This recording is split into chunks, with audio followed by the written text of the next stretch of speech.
Time for chapter 7 of The Borrowers. I hope you enjoy today's story, and let's find out if Arrietty gets to learn how to be a borrower.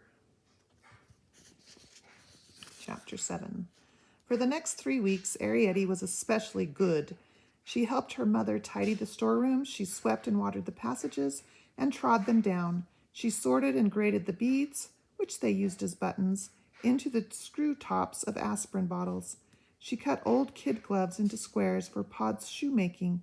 She filed fishbone needles to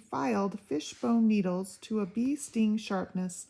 She hung up the washing to dry by the grating so that it blew into the soft air. And at last the day came, that dreadful, wonderful, never-to-be-forgotten day, when Homily, scrubbing the kitchen table, straightened her back and called, "Pod!" He came in from his workroom, last in hand. "Look at this brush," cried Homily. It was a fiber brush with a plaited fiber back. "Aye," said Pod, worn down. "Gets me knuckles now," said Homily, "every time I scrub." Pod looked worried. Since he had been seen, they had stuck to the kitchen borrowing, the bare essentials of fuel and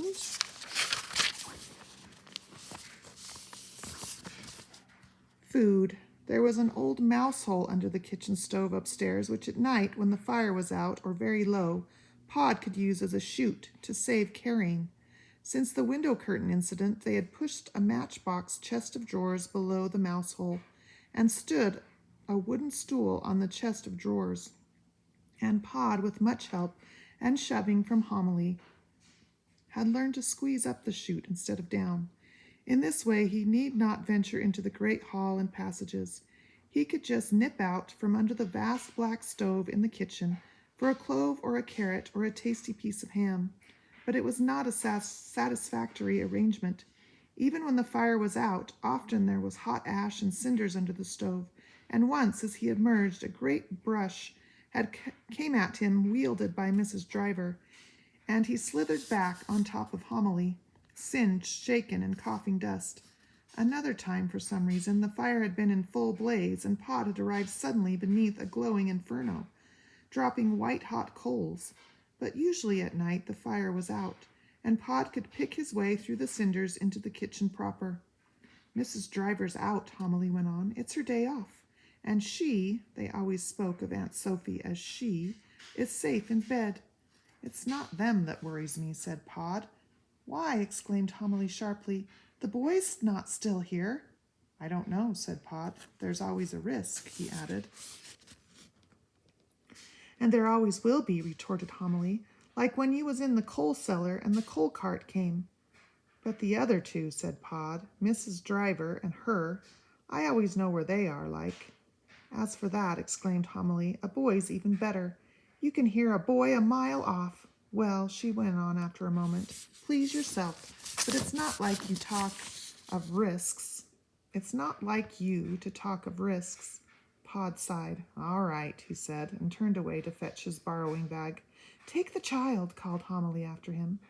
Pod turned. "Now, Homily," he began in an alarmed voice. "Why not?" asked Homily sharply. "It's just the day.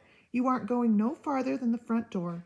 If you're nervous, you can leave her by the clock, ready to nip underneath and down the hole. Just let her see, at any rate. Arrietty!" As Arrietty came running in, Pod tried again. "Now listen, Homily," he protested. Homily ignored him. "Arrietty," she said brightly, "would you like to go along with your father and borrow me some brush fiber from the doormat in the hall?" Arrietty gave a little skip. "Oh," she cried, "could I?" "Well, take off your apron." "Well, take your apron off," said Homily, "and change your boots. You want light shoes for borrowing. Better wear the red kid." And then, as Arrietty spun away,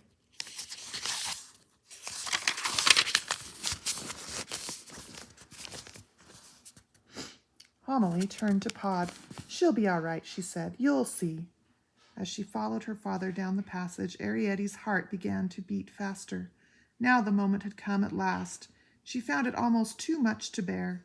She felt light and trembly, and hollow with excitement.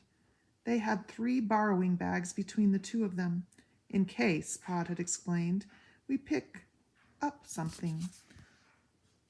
A bad borrower loses many a chance for lack of an extra bag, and Pod laid these down to open the first gate, which was latched by a safety pin. It was a big pin, too strongly sprung for little hands to open, and Arrietty watched her father swing his whole weight on the bar and his feet kick loose off the ground.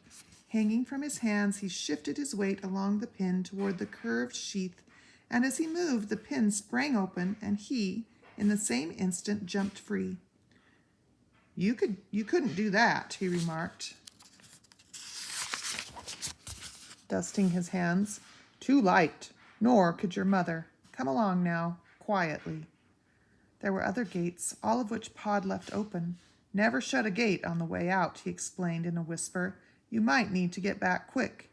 And after a while, Arrietty saw a faint light at the end of the passage. She pulled her father's sleeve. "Is that it?" she whispered. Pod stood still. "Quietly now," he warned her. "Yes, that's it. The hole under the clock." As he said these words, Arrietty felt breathless, but outwardly she made no sign. "There are 3 steps up to it," Pod went on. "Steep-like, so mind how you go. When you're under the clock, you just stay there. Don't let your mind wander and keep your eyes on me. If it's all clear, I'll give you the sign." The steps were high and a little uneven, but Arrietty took them more lightly than Pod. As she scrambled past the jagged edges of the hole, she had a sudden blinding glimpse of molten gold. It was spring sunshine on the pale stones of the hall floor. Standing upright, she could no longer see this. She could only see the cave-like shadows in the great case above her, and the dim outline of the hanging weights. The hollow darkness around her vibrated with sound. It was a safe sound, solid and regular, and far above her head she saw the movement of the pendulum. It gleamed a little in the half-light, remote and cautious in its rhythmic swing. Arrietty felt warm tears behind her eyelids and a sudden swelling pride. So this, at last, was the clock. Their clock, after which her family was named. For 200 years it had been here, deep-voiced and patient, guarding their threshold, measuring their time. But Pod, she saw, stood crouched beneath the caved archway against the light. "Keep your eyes on me," he had said, so Arrietty crouched too. She saw the gleaming golden stone floor of the hall stretching away into distance.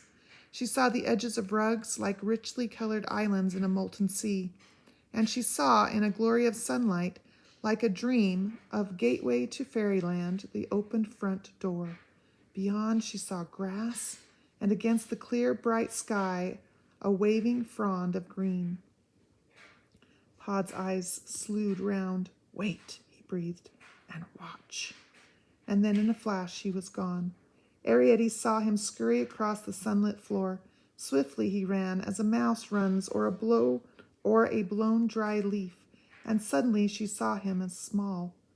But, she told herself, he isn't small. He's half a head taller than Mother.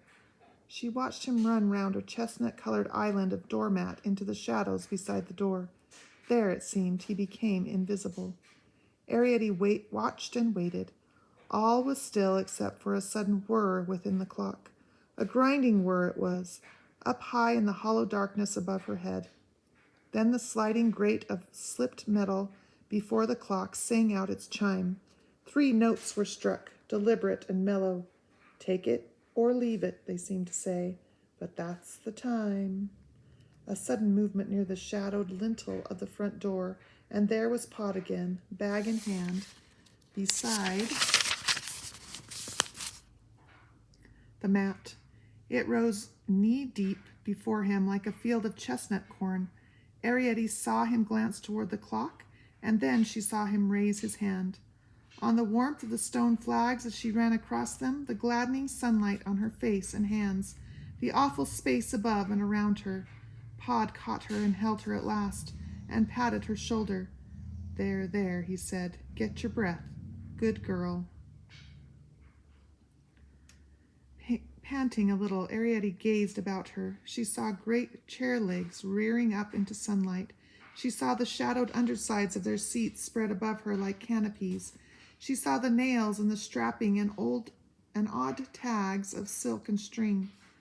She saw the terraced cliffs of the stairs, mounting up into the distance, up and up.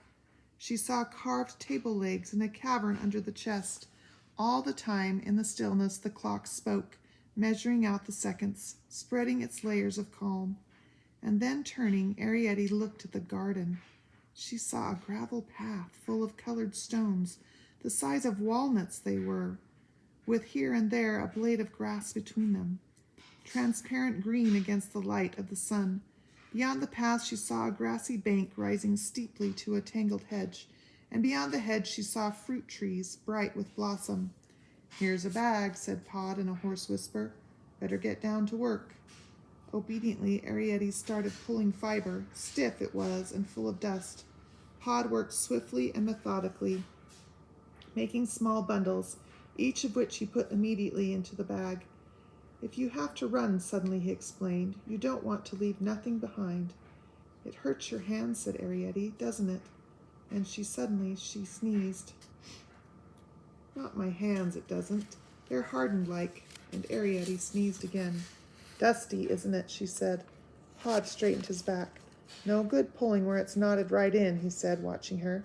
"No wonder it hurts your hands. See here," he exclaimed after a moment. "You leave it. It's your first time up like. You sit on the step there and take a peek out of doors." "Oh no," Arrietty began. "If I don't help," she thought, "he won't want me again." But Pod insisted. "I'm better on me own," he said. "I can choose me bits, if you see what I mean, seeing as it's me who's got to make the brush." That is the end of chapter 7. What is something that you've been able to do with your parents that made you feel like a grown-up? Leave me a message in the comments. Bye-bye.